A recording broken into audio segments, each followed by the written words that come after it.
qarnigii 19aad dhulka Soomaalida waxaa ka soo baxay culimo diinta ku sii fidiyay gudaha iyo dibadda.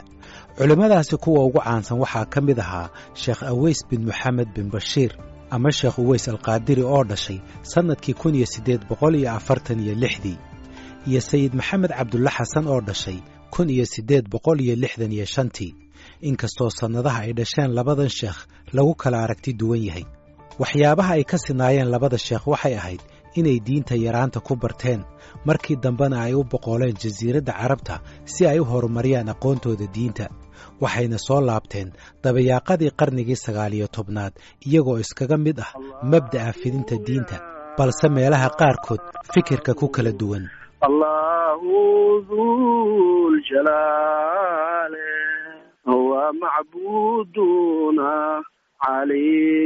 Sheekh Weli Sheekh Maxamed Xasan waxa uu ka mid yahay culimada Soomaalida waxaana awow u ah Sheekh Uweys Al-Qaadiri.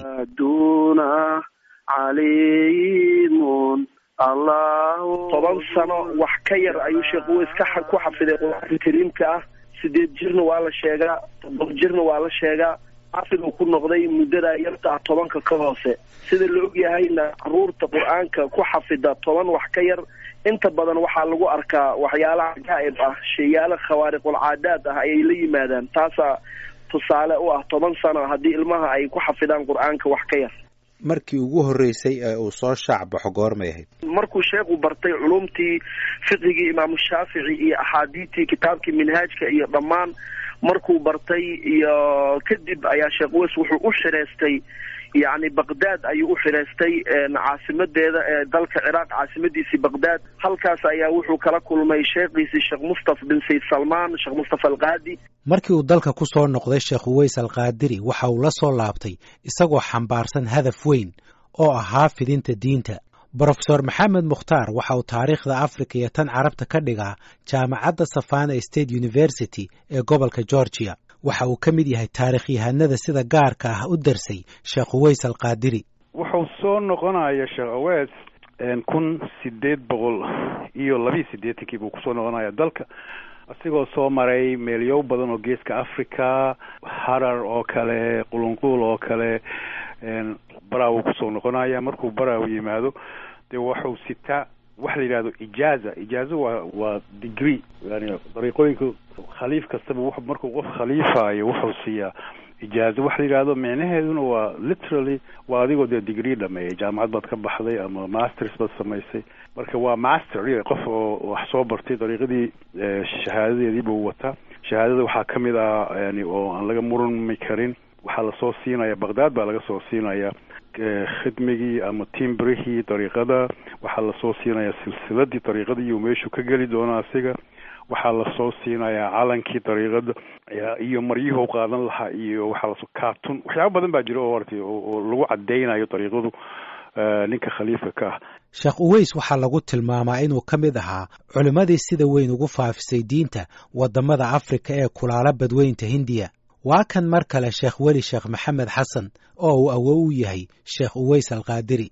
ilaa xuduudda Mozambique laga tago ayuu Sheekh Uweys diinta dadka gaarsiiyay taliya meeshaan la yiraahdo Tanzania Zanzibar yani Kenya Uganda Rwanda Burundi islaamka joogo oo maanta ilaa xuduudda Mozambique ayuu Sheekh Uweys gaaray. Soomaaliyana meel aysan xirtiisa iyo jamaacadiisii joogin lama arko inta uu maanta wax baray ama xirtiisii ahayd oo dariiqada ka qaadatay aclaamta ugu waaweyn ee Soomaaliya ayaa ka mid ah Sheekh Qaasim Al-Baraawi Sheekh Cabdiraxmaan Suufi caalimkii reer Banaadir Sheekh Cabdiraxmaan Suufi Sheekh Suufi waxaa ka mid ah Sheekh Ahmed Xaaji Mahdi yani dadkii marka maraajicda u ahaa Soomaaliya Sheekh Uweys ayay ka barteen.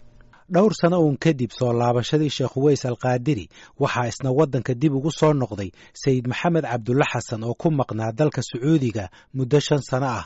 Professor Maxamed Mukhtaar ayaa ka waramaya in Sayid Maxamed laftiisa uu ka soo qalin daartay culimo uu dibadda kula soo kulmay. asigoo Maka u xajiyay iyo wuxuu la soo kulmaya wadaadkii Suudaaniga ah Maxamed Saalax oo dariiqada magaciisa loogu dari doono marka dambe oo gidi ah in la dagaalamo gumeystayaasha iyo in la iska caabiyo diimahan Christianity-da. wuu dambeeyaa marka sayidku wuxuu imaanayaa Soomaaliya 1897 already dariiqada qaadiriyada ayaa dalka ku shaaday oo ku xoog badan sayid maxamed cabdulla xasan iyo sheekh uways alqaadiri waxay ku kala duwanaayeen meelaha qaarkood fikirka diiniga ah.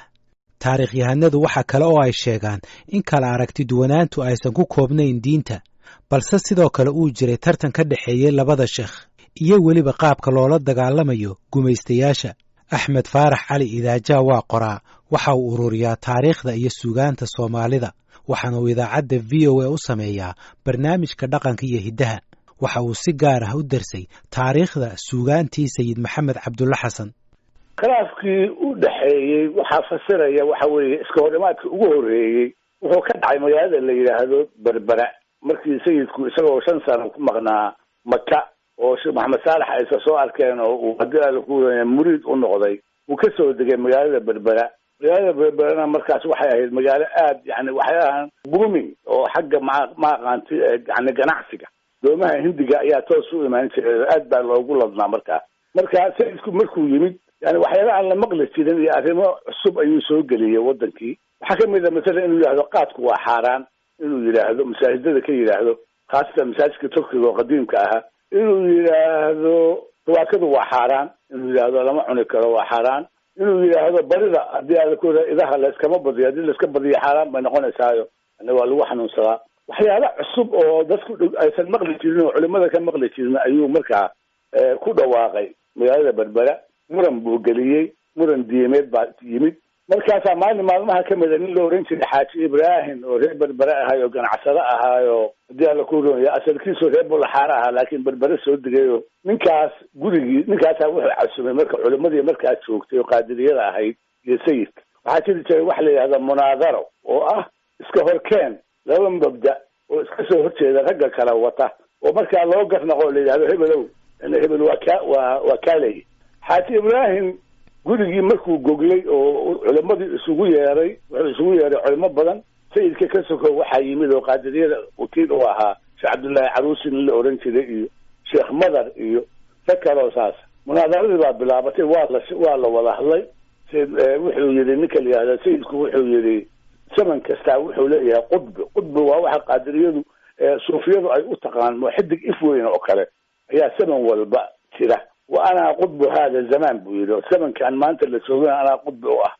شيخ عبد الله عروسي أو معلم أهانتني أمريكا أو محمد أنا وصل معلم كوما أهانتني وهذه أهانتني تبي لكن مركز معلم كأي أحد وكل جيسنتي أنا وهذا أنا معلم كونا قنكرة أو كأقوم بدل يدقيسو. شيخ عبد الله عروسي وحنا قالوا الله مجالات سوقته وبربرو شيء أو الجدي ولاي حرقة هاي كوهيا حق بدنا sayidku markuu arkay arrintii inay xawaabka wadaatay wuu qaboojiyey. nin siyaasi ah buu ahaa. wuxuu yidhi Sheekh Cabdullaahi Caruusi waa magaalo adigu aad joogto adaaba jooge sidee baa haddii alla kuu roon yahay ilaahay u gadiyaya. xerta sayid maxamed cabdulla xasan waxay bilaabeen inay eedeymo u jeediyaan qaadiriyada. xerta sheekh uways alqaadirina way ka jawaabeen. brofesor maxamed mukhtaar ayaa sharaxaya hadalladii iyo magacyadii ay labada dhinac isku tuurtuuri jireen. ereygan xataa oo ingiriiska adeegsanayo maaragtay Damaad Mulla qaadiriyada ugu yeeri jirtay wadaadkii waala. marka ayaga meeshaas ka qaadanayaan laftooda mogtahay yani wadaadkii waala markii ay qaadiriyada ay ku sheegayso. saalixidiina waxay leeyihiin kuwa kani waa kuwa oo kaafiriin ah oo waayo waxay aaminsan yihiin tawassul wax la yiraahdo oo yani tawassulku waa in maaragtay aad usii mari karayso markaad ilaah wax weydiisanaysid waxaad u mari karaysaa nabiga aad u mari karaysaa cid kale aad u mari karaysaa meesha medium inuu jiri karaayo ay aaminsan yihiin taasoo ah tan wahaabiyada maanta maaragtay ay diidan tahay oo kale. marka waxyaabahaas ay isugu yeerayeen marka bidca camal oo kale. qaadiriyada runtii aad u afdheereed xilligaasi masalan yani waxbay qorayeen qaadiriyada mogtahay qoraallo badan bay sameynayeen waxay adeegsanayeen af carabiga bay adeegsan jireen oo marka qoraaladooda markaad fiirisid yani waxaad arkaysaa masalan Sheekh Cabdullaahi Qudbi oo kale oo markuu Sheekh Uways la dilay ka bacdi soo baxaya kutubadiisa waxaad ku arkaysaa as-sakiina dhaabiha oo yani saalixiyadu waa midi oo dadka jaraysa oo kale. cala alkilaab annaabixa oo eeyaha qaylinaya oo kale yani waxyaaba badan bay isugu yeeri jireen oo aad maaragtay oo laisku cambaareyn jiray ayaa jira. traditionka qaadiriyada runtii wax badan baan ka haynaa, wax badan ba ka qoran, laakiin kan saalixyada runtii ma qora, yani qoraallo fiican maaragtay lagama hayo. sanadkii 1909 Sheekh Uways Alqaadiri waxaa lagu dilay deegaanka Biyooley ee gobolka Bakool. waxaa la yidhaahdaa Sheekh Uways wuxuu ka soo guuray yani shabeellada hoose dhulka aan hadda u naqaan, wuxuuna soo degay beledweyne dushiisa meel Biyooley la yidhaahdo, dhulkaasuu soo degay. waxaa la yidhahdaa iskama soo degin arrintaas beledweyne markii daraawiishtu ay dhisatay oo ay qalcadaha ka dhisatay oo ay degtay ayaa talyaanigii wuxuu ka baqay in daraawiishi ay markaa koonfurta kusoo fido. waa tii beledweynaha daraawiish meesha la yidhahda Buulabard lagu laayay haddii la kuuran niman talyaani oo cadaan ah, daraawiishtu kulays Sandool Guure iyo in la oran jiray. marka si loo horjoogsado in koonfurta uu usoo gudbo dhaqdhaqaaqa daraawiish ayaa talyaanigu waxaa la yidhi wuxuu la heshiiyey Sheekh Uways ku qanciyey inuu halkaa fadhiisto si dariiqada qaadiriyadu ay u noqoto dariiqada keliya oo meeshaa ka jirta oo aan saalixiye iyo daraawiish midna laga soo dhaweyn. halkaa ayay ku timid. kadibna 1909 in lagu heshiiyey oo sayidku ogaa war uma hayo, inkastoo ay jiraan yani markaa inta lagu soo duulay daraawiishka beledweyne ayaa kusoo duushay Sheekh Uways meeshiisii inuu joogay iyagoo aan ka warqabin inuu maqan yahay midna ayay gubeen baa la yidhi xaruntiisi. halkaa ayuu ku dhintay Sheekh Uways bin Maxamed Albaraawi ama Alqaadiri, labada waa la yidhaahda. taariikhyahanno badan waxay aaminsan yihiin inay daraawiishtii dileen, hase yeeshee Sheekh Weli Sheekh Maxamed Xasan oo uu awoow u ahaa Sheekh Uways Alqaadiri waxa uu bixinayaa fasiraad cusub, waxaana uu leeyahay Sheekh Uways ma dilin daraawiishtu. waxa weeyaan talyaaniga ayaa mu'aamarad ayagu ay yani ku dileen Sheekh Uways, oo waxaa dilay talyaaniga oo mustacmarka ahaa markaas dalka haystay ayaa dileen Sheekh Uways. taasaan anagu ka usra ahaan xaqiijinaynaa. yani Sheekh Uways waxay ku dileen hab iqtiyaal ah, koox bay yani tababareen oo ay ka dhigeen sida daraawiish oo kale, yani ay labiska daraawiishta u geliyeen dariiqada uu ka tirsanaa Sayid Maxamed Cabdulla Xasan ee dariiqadii saalixiyada ahaydna yani adkaarteedii iyo anaashideedii bay soo bareen. waxaa lagu soo dhex daray yani jeyshkii daraawiishta nimanka gruubka oo isticmaarka sameeyey oo murtasaqada ah, calooshoodu shaqaystayaashaas ayaa Sheekh Uways waxay ku dileen yani Biyooley. waxaan xaqiijinaynaa waxay tahay Sheekh Uways diinta islaamka uu fidinayay, kasoo horjeedkiisii ayaa mustacmarada talyaaniga u qaarjisay. taas ayuu Sheekh Uways ku dhintay. marka ma dagaal buu ku dhintay, maxabadaa lagu dhuftay mise qaab kale? Sheekh Uways 18 dhalinyaro oo xirow ah ayaa la joogtay. nimankii way soo weerareen. markay soo weerareen sheekha xiltiisana qaar baa banaadiiq watay, way isdifaaceen. weerarkii ayaa socday muddo yani 3 jeer ay rogaal celin kusoo sameeyeen. ninka u dambeeyey oo dhintayna Sheekh Uways oo ahaa xiltiisii ka hor la laayay, isagana waa yani dadka u dambeeyey dhintay ahaa. guriga uu ku jiray bay dab qabadsiiyeen. sheekhu isagu lama mubaasharoonin dagaalka, laakiin xirtiisii way dagaalantay. dagaalkii markay dhalinyartii oo xirta ahaa ay soo dhameeyeen guriga sheekhay kaga qabteen, yani dab dulkii uu ku jiray ku dulgubeen. marka uu gubtay hadda jirkiisii dab ma gaarin sida ay loo wariyeen. aniga waxaan la kulmay nin yani Sheekh Maxamed la dhihi jiray oo aan kala kulmay Baraawa. wuxuu afkiisii igu xaqiijiyey nin abtigay ah ayaa xirow ahaa buu yidhi. berigaas raxweyn ayaa loo xiraysan jiray oo qur-aanka kariimka gede ayuu kasoo xireystay. abtigaygoo xirow ah Sheekh Uways markuu dhintay dadkii mudulka tagay ayuu ku jiray. dabkii dhexdiisa ayaan gacmaha la galnay buu yidhi. Sheekh Uways oo aan gubanin laakiin nafta ka tagtay, jirkiisana sidiisi yahay ayaan kasoo dhex bixino igu yidhi sheekha Sheekh Maxamed la dhihi jiray oo dhintay, oo markaas ii sheekaynayaan 80 jir ahaa. isagaa ii sheegay, asna waxa u sheegay abtigiisa oo xirow qur-aan usoo doontay ahaa markaas Bakool. haddaba yaa dilay Sheekh Uways Alqaadiri? Axmed Faarax Cali Idaajaa waxa uu leeyahay way caddahay inay daraawiishtu ka dambeeyeen dilka Sheekh Uways Alqaadiri, waxaana uu daliilsanayaa suugaantii Sayid Maxamed Cabdulla Xasan. waxaa jira marka tixgabay oo aada moodo sayidku markuu maqlay inuu aada ugu faraxay geeridiisa, uu leeyahay wuxuu ku tilmaamaya markaa inuu talyaaniga xiriir la lahaa. wuxuu dooqaneeyo kufriga dali la meeraabo dembiguu falaya Uways loogu dawgalaye candada goble gootaan dilaa roobka noo da-aya buu gabay caynkaas ayaa jiray oo diiwaanka sayidka ku jira oo aada muddo sayidku inuu haddii alla ku reeyo ku faraxsan yahay. dad kale culimo oo dhinaca suufiyada u badan siiba qaadiriyada oon la hadlay iyagu waxay leeyihiin dadka dilay dirayskii daraawiishta way wateen sidii daraawiishta way u labisnaayeen qaabkoodiina way lahaayeen laakiin waxaa hawshaasaa u qabanqaabiyey talyaaniga oo dadkaana labiska u soo geliyey laakiin dilka iyo qorshihiisa waxaa iska lahaa talyaaniga. warkaas waxa ka jira lama arko sababta waxa weeye talyaanigu sabab uu sheekh Uways ku dilo maba jirinba maxaa yeelay dagaalna lama ogelin kamana soo horjeedin. talyaaniga waxay cod ahaayeen wuxuu ahaa daraawiishtuna waxay joogtay beledweyne ayay joogtay marka cidda keliya oo sheekh Uways codka la ahayd daraawiish bay ahayd ma ahayn talyaani. Dr. Cabdiraxmaan Cabdullaahi Baadiyo waxa uu ku takhasusay taariikhda islaamka waxa uu ii sheegay in khilaafka u dhexeeya labada dhinac uu gaarsiisnaa inay diinta iska saaraan taasina waa tan keentay ayuu yidhi dilka sheekh Uways al-Qaadiri.